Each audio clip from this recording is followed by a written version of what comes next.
How's it going, guys? It's Eclipse here, and today's video we are looking at tanks that you don't see in World of Tanks console. This one on screen right now is the FV215B, and we're going to take a look at a gameplay of this and then go on to another gameplay looking at another tank that you don't see. Now, these tanks obviously do get played, but very little. There's reasons why they don't get played, and we'll go into those within the scope of this video. Now, be sure to subscribe for content similar to this, as well as all of the latest news on World of Tanks console as well. So I cover pretty much every single day different things that come onto the game, and obviously have a few gameplays like this. But back to the gameplay.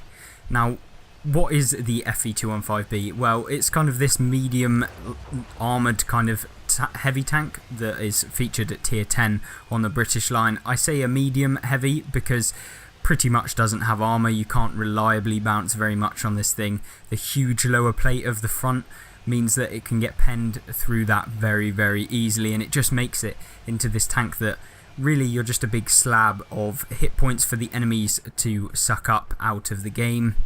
Although this is the British heavy that has the most hit points, you certainly don't actually have the most effective hit points, because if you think about it, the tank bounces a lot less than things like the Super Conqueror, which just have way better armour, and also the Chieftain as the other British tier 10 heavy tank. Now, when you put them up against each other in competition, this thing is probably the weakest of the three brothers, and it certainly is one of the tanks that you just wouldn't really recommend to anyone grinding up the British heavy tank line. Obviously there's a few reasons for that. That is probably due to the armour, and also due to the fact that it just doesn't have the mobility, and the turret armour is just weaker than that of the Conqueror or the Super Conqueror as it is. It's very strange tank to play, and even when you get hold down you can get penned through the front of the turret fairly easily. Now, in a game like this, it's quite a hard matchup. You know, we're going to be having to deal a lot of damage really quickly, and that is one thing that this FV215B is good at. So you can put a round out every like 6 seconds roughly, and then move on to your next target.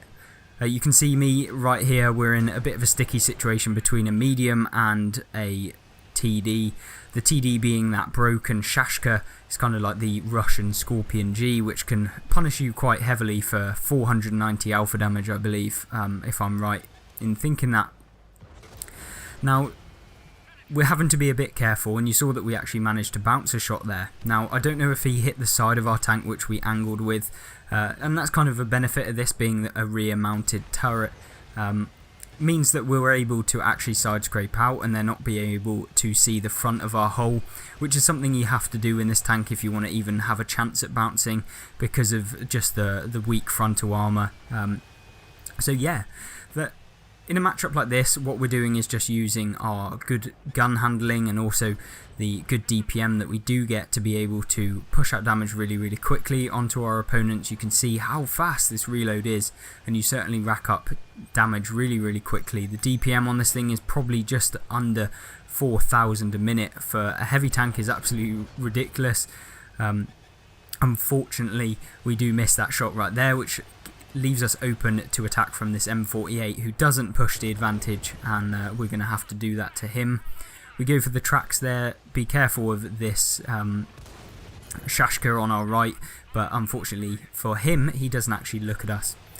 He's trying to come round, but luckily we auto-aim him and put a shot into him after he bounces. And, you know, sometimes if people auto-aim this, it can hit the upper plate and it does bounce, but tanks at the same tier are very unlikely to be able to get us reliably anyway, for us to bounce off of them.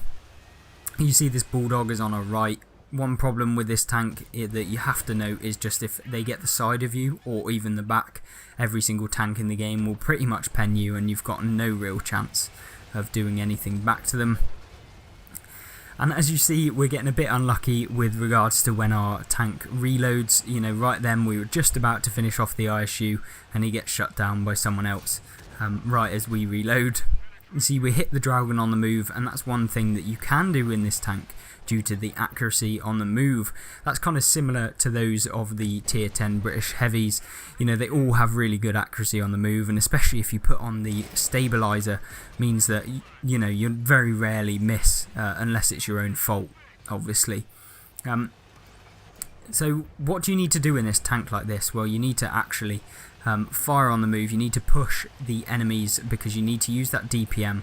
You also need to be careful though, because obviously your armor doesn't hold up against things like 705s, you know, anything like that is going to be a real struggle in terms of you dealing a lot of damage to them really quickly. What you want to do with this tank in order to make its armor more effective is actually wiggle the front of the tank back and forward to enable the opponent to kind of either hit your side or hit somewhere where it's a little bit more angled and they're going to bounce, but you shouldn't really rely on armor in this tank. The kind of turret traverse and the whole traverse is a bit poor on this, which means you are open to mediums and light tanks out traversing you and just winning. But you can see in a game like this we managed to pick up 5,000 damage very quickly. You see how quick and rapid this thing can build up damage, and it certainly is one of those that kind of gets forgotten, I guess, when you compare it to those of the Super Conqueror and the Chieftain. Do I think it's the one that you should get? Probably I wouldn't focus on it. If it was up to me, I wouldn't get this tank until I'd already got the Super Conqueror and I got the Chieftain, because they are just better variants of this tank. Although you do get the DPM buff with this, it just isn't worth it overall, and I would 100% go with the Super Conqueror for a new player especially. And then the next tank that we're looking at in this list, or this video, is actually the Object 268. This is one of three once again. You know, it's always left down to the older brother, you know, the Object 268 being one that was first introduced into the game along with the 263. I think the 263 is probably played slightly less, but this one is definitely kind of lackluster now, because they do have the Object 268 version 5, which tends to get a lot more plays, and also the Object 268 version 4. You have got the Object 263 as well at tier 10, all Russian TDs, but I think that people underestimate just how powerful this thing is in current rotation and meta. We've got this tank with a 12-second reload, you know, to do 850 damage, and people also forget the effectiveness of these HE rounds, and when you can put the equipment on that enables you to have 1100 alpha in one shot, so long as you know, pen it with HE, you can have a ridiculous game. You do see we swap to the AP round from the HE without costing our reload, and that's because we have the equipment that allows us to do that. I think it's called like advanced loading or something very similar to that, which means we can swap ammunition types without resetting the loading time. Now, unfortunately, we've been a bit unlucky on this game mode so far as to the amount of damage that we've done. We haven't actually managed to do any, and we've missed the first couple of shots that we fired, but that soon picks up very soon. Unfortunately, you can see right here we're aiming for the IS-7, but our round comes out the side of our tank. We were lagging slightly at this point, which you can see in game. But it's not too much of a problem, because just in a second we're about to do a whole lot more damage than you first initiated. Now you see that the heavies are pushing up on this left hand side, and you can use this hill area to do a lot of damage. And you can see we penned the E100 for a high roll, which never happens after this current update, which is really annoying. It's kind of frustrating how little you actually high roll. But it doesn't matter. We then roll 844 damage on the Valor. So we've racked up 1769 in 2 shots, which is ridiculous, and it's taken us barely any time to reload. You know, it's not really a big problem for us. And you can see with the accuracy of this tank, you don't always have to aim in. And that's one of the key things that you need to know, because you have that high penetration of 300 on your standard rounds and 390 on your premium rounds. You don't have to aim all of the time, especially if you know that the tank is quite boxy that you're fighting against. You see this IS-7 up here. We're going to go for him, obviously. We go for an auto aim, but unfortunately the rocks made us slide slightly to the right, meaning that he went out of our actual auto aim circle, and therefore we should have probably actually aimed that shell. You see there we only damaged the tracks of him, which is really frustrating. But it is quite a tense game, and it made it a little bit more tense and felt so much more rewarding at the end of it, should we manage to actually win. You see, we loaded a HE round there for the CS59, the new Polish medium in the game at tier 9, I believe. But unfortunately it didn't actually manage to pen, which was yet again very, very frustrating when you don't pen your premium rounds. You saw us go for a little pixel shot on the CS with the auto aim, but unfortunately don't pen again. We're up to 2,600 damage in just 3 shells, and that's the key thing about this tank. You know, if you can put the rounds out, you can deal this damage, and so much quicker than things like the 268 version 5 and also the 268 version 4. You see, we slid a shot straight into the back of the Emil 2 there, or the Kranvan, dealing 850. We're now up to 3.4 thousand damage, and you can see right here we managed to hit the T92 with a HE round, took off his tracks and dealt 400. We didn't manage to pen, unfortunately. Was kind of annoying, but you know, you can see the whole traverse of this tank being super in this thing, which means that tanks are going to find it a lot harder than they initially think when they try to come round you in their mediums or light tanks, which means that it's a benefit for your tank. We see that the Object 777 version 2 is down there, which means that we're going to have to get him out of the game if we want to have a perfect game and also get some more damage. Obviously there's someone in the cap that has been a real nuisance to us. We don't want to lose to cap at all, and you know, that's where we've got to make a push, because no one else in our team is really near the cap, so we're going to have to do it ourselves. You see, we load a HE round to make sure that we would 100% pen that guy and also deal enough damage to take him out in one shot, because potentially we could have low rolled, which wouldn't have been so fun. Now the Hydra having its armour doesn't really matter when you've got 300 pen, and especially if you've got a heat round, yeah, doesn't matter to us. Unfortunately, the bane of the 268's existence just managed to miss us for 800 damage nearly. Just a pain in the ass when you're in this thing. You can definitely get one shot. The top of your tank is very, very weak, and it means that you can get penned one shot by artillery. Yeah, you've got to be careful with that kind of thing on this game, and certainly watch out when you're playing. Now we realise the Manticore is the only thing that could possibly be spotting us. We've put a HE round in our clip, and you can see just here 982 damage with a HE round means that the Manticore has had one shot taken and he's on less than a quarter of his health. We've reloaded already, and we're going to finish off the last remaining hit points on his vehicle, meaning that we've brung back this game from a situation where we could have lost if we didn't play it right.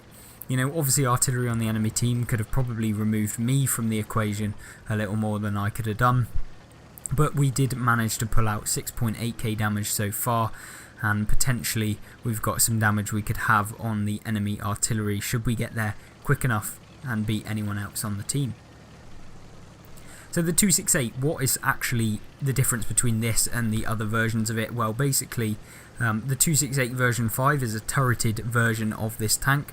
You know, obviously you get the perks of having a turret, which means you can poke around corners a lot easier. You get the ability to, you know, shoot anyone within the immediate proximity in front of you, you know, with kind of a decent amount of skill if you manage to actually pre-aim or anywhere like that. But the problem with this tank is that obviously it gets that very, very, very small amount of arc that you can shoot from side to side, which means that you do have to kind of be in situations where it allows you to get a shot off really, really quickly. You can't be sat there trying to pull around a corner in this thing, and it certainly won't work for you, and you'll get penned every time.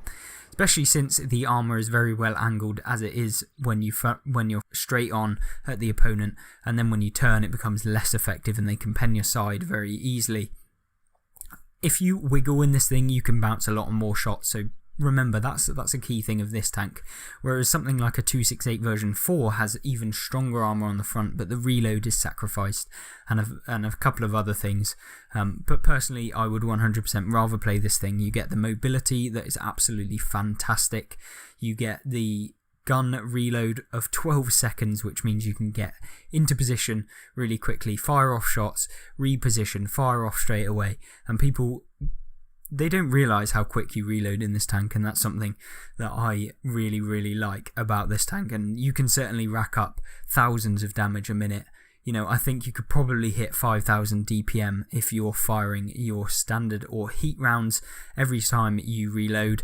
If you fire HE and pen your rounds with 90 penetration, you can do 1,100 every 12 seconds. So you're looking at about 5,500 DPM in a tank like this. Crazy. Other than that, that is the tanks that you don't see. If you want me to do some more of these series, look over some tanks that maybe get overlooked and have a look at them for you guys, then let me know in the comment section down below. Remember to subscribe if you want to keep up to date with all of my content that I do publish on this channel. It will just come up in your subscriptions feed, as well as more likely to come up in your browse features when I do upload. Obviously you can put the notifications button on, which will allow you to be notified every single time a video goes live on my channel, so make sure to do that if you want to keep up to date. Other than that, I hope you have a good rest of your day. If you want to check out some more content on the channel, there should be some on screen right now that you can click. But if you don't want to do that, I hope you have a good rest of your day once again, and I'll see you in the next one. Goodbye.